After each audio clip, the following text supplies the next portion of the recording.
And a good afternoon. Welcome back to your afternoon 5-State Farm Report. Danielle Drotzman, your host here for 570 WNAX. Thanks for tuning in here today. Well, as we continue throughout your program, we have a special guest with us here today. We have Kaylee Wheeler joining us. She is an SDSU Extension Range Field Specialist. So, Kaylee, thanks for joining us on WNAX. And how are you doing today?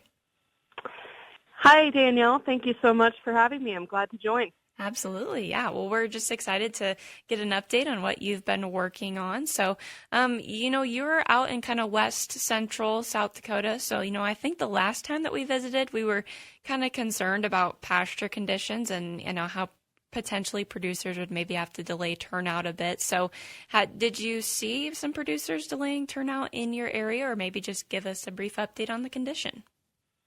Yeah, so this spring it was definitely a little bit dicey. We're not getting those spring rains like we normally do. So I did see some producers who actually delayed their turnout this spring to kind of wait for that grass to come in.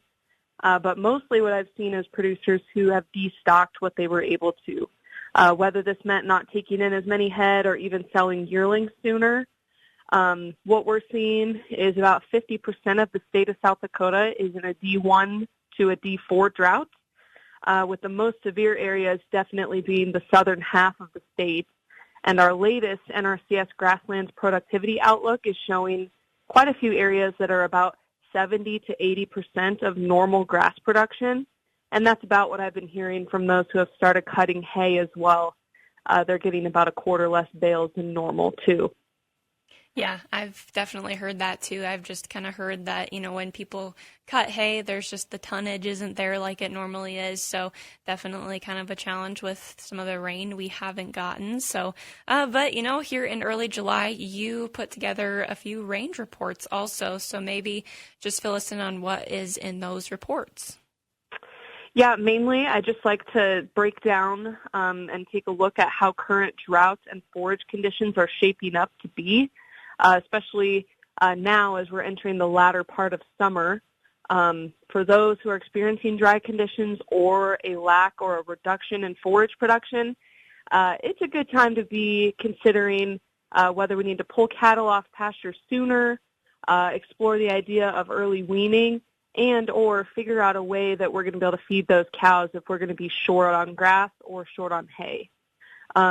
Simply just weaning a calf shuts off that cow's lactation and cuts her nutrient requirements by anywhere from a quarter to a third.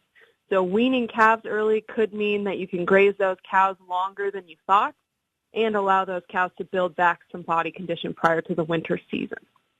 Gotcha. So, I'm sure your reports are filled with a lot of tips like that to manage drought conditions. And, if we want to go and find them and, read through it, where could we find it? On the Extension website, which is extension.sdstate.edu, producers can find any information regarding drought management, including my reports, under the special drought box that's listed on the homepage. And this is going to include information from myself, but also all of our extension specialists who have information that could be helpful for producers out there.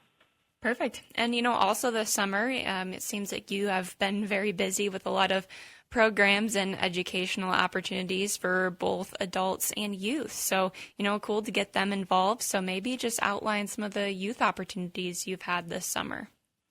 Yeah, summer is always a busy time for range workshops and events all across the state of South Dakota.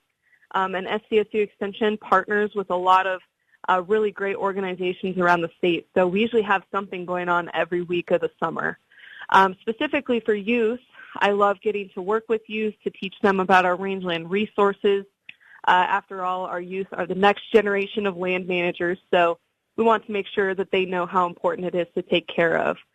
We had Rangeland and Soil Days in early June, which is our annual youth range and soil judging event, and had a great turnout with a couple hundred kids.